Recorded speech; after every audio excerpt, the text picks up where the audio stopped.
सभी का स्वागत है मेरे YouTube चैनल क्रिएटिव कपिल पर। आज हम क्लास 8 के लिए जो क्वेश्चन करने जा रहे हैं वो है क्वेश्चन नंबर 14। दिए हुई ए सी चाप पर बाहर के बिंदु P से स्पर्श रेखा खींचिए। रफ डायग्राम से समझते हैं क्वेश्चन को। ए सी चाप पर बाहर के बिंदु P से ए सी चाप पर बाहर के बिंदु P से स्पर्श रेखा खींचो।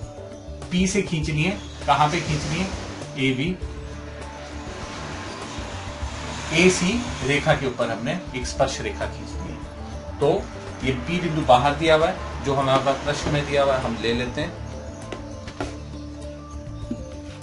प्रकार अपनी मर्जी से खोलिए।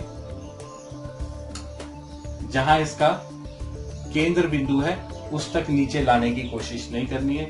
इस केंद्र से जहां से आप सर्कल लगा रहे हैं उससे ऊपर की तरफ ये चाप रहेगी। इसके लेवल तक नहीं आना है, इसके लेवल तक नहीं आना है जो इसका केंद्र बिंदु है। केंद्र बिंदु से देख रहे हैं कि बहुत ऊपर रखी हुई है मैंने चाप। ए सी इसका नाम दे देते हैं, ये हमारे पास ए सी है। अब एक बिंदु बाहर की तरफ पी ले लेते हैं।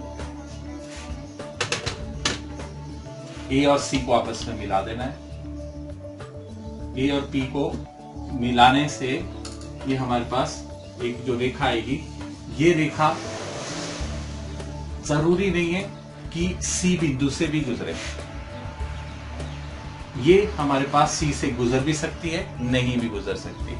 अगर गुजरती है तो सी बिंदु को ही हमारे पास उससे खींचना पड़ेगा, अन्यथा अगर डी सी दूसरे बिंदु से खींच रही है तो इसका अलग से नाम रखना पड़ेगा। सी के बाद हमने इसका बिंदु का नाम रख दिया डी। नीचे की तरफ लिखते हैं ये डी बिंदु। सी हमारा चाप का बिंदु है, जबकि हमारे पास जहां ये ए पी रेखा इस चाप को मिलती है वो हमारे पास डी बिंदु है। ये डी बिंदु है। तो हमारे पास अब दोनों को आपस में रिलेट करना है, तो हमने इसको मिला दिया है। अब इसका अब समद्वि भाग करना पड़ेगा।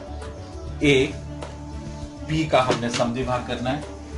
ए पी का समद्वि भाग अपनी मर्जी से प्रकार आधे से ज्यादा खोली, इस रेखा में आधे से ज्यादा प्रकार खोलनी है, फिर चाप लगानी है। उतनी ही चाप आपने पी बिंदु से भी लगानी है। प्रकार को छोटा बड़ा नहीं किया, और ये जितनी ए से चाप लगी थी उतना पी से चाप लगाई। जहां कटती है आपस में वो आ गया समद्वि भाग। समद्वि भाग के बाद डी के बाद ये थे हमारे पास ई और एफ बिंदु।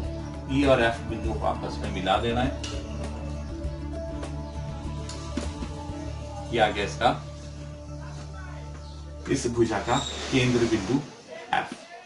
इस एफ बिंदु के ऊपर हमने प्रकार रखनी है और ए बिंदु या फिर पी बिंदु तक खोलनी है। देखेंगे ये हमारे पास केंद्र में है, बिल्कुल केंद्र में है। तो हम ए से एफ से ए तक प्रकार खोली है और ये चाप लगा दी है।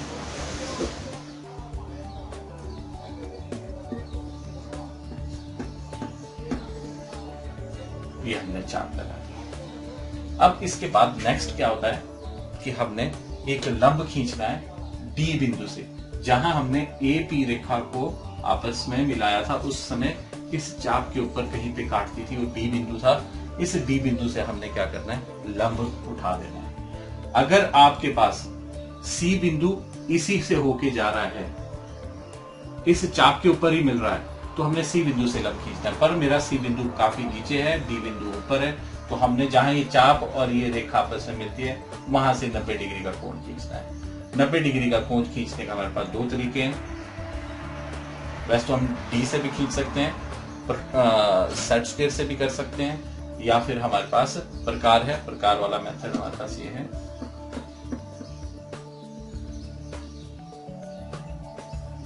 ये हमारे पास चाप ऊपर की तरफ लगी 60 डिग्री और ये 120, 60 और 120 का आधा।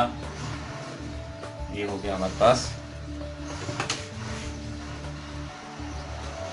जहां ये काटते हैं 90 डिग्री का, तो इसको मिला दीजिए डी बिंदु के साथ। ये जो लंब है हमारे पास कहीं ऊपर जाके बिंदु एफ के बाद एफ डबल हो गया, जी बिंदु, ये हमारे पास एच बिंदु, ये एच बिंदु हमारे पास। अब एच बिंदु जो आया है यहाँ इस अर्धवृत्त को कहीं पे काट रहा है, ये लंब कहीं पे काट रहा है। अब मैं सेट स्क्वायर से बताने की कोशिश करूंगा कि सेट स्क्वायर से हम कैसे ले सकते थे 90 डिग्री कोण को। अब देखेंगे कि ए पी जो भुजा का जब हमने समद्वि भाग किया था, तो ये समद्वि भाजक रेखा भी ए बी रेखा के साथ, ए बी रेखा के साथ 90 डिग्री का कोण बना रही है, देख रहे हो।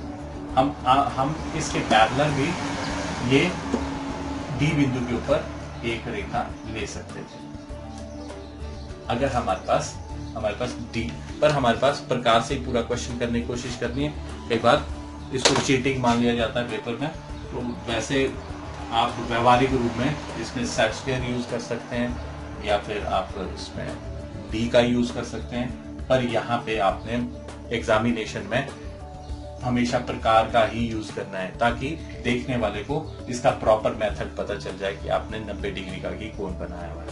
तो हमारे पास P बिंदु से H बिंदु तक हमने प्रकार खोल लिया, P से H तक प्रकार खोली और ये चाप लगा दी।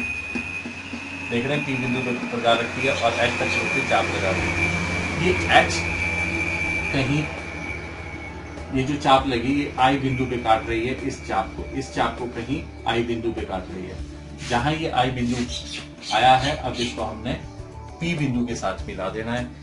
ये हमारे पास स्पर्श रेखा आ जाएगी बाहर के बिंदु P से AC चाप के ऊपर। I को मिलाया P के साथ, ये स्पर्श रेखा है, इस चाप को स्पर्श ही करेगी, इसके अलावा और कहीं स्पर्श नहीं करेगी, सिर्फ I बिंदु पे ही स्पर्श करेगी, ना नीचे स्पर्श करेगी ना ऊपर की तरफ स्पर्श करेगी, I बिंदु पे स्पर्श करेगी। और ये P बिंदु और बाहर के P बिंदु AC की स्पर्श रेखा है, AC चाप पर बाहर के P बिंदु से स्पर्श रेखा है। आशा करता हूं मेरा ये वीडियो आपको पसंद आया होगा। धन्यवाद।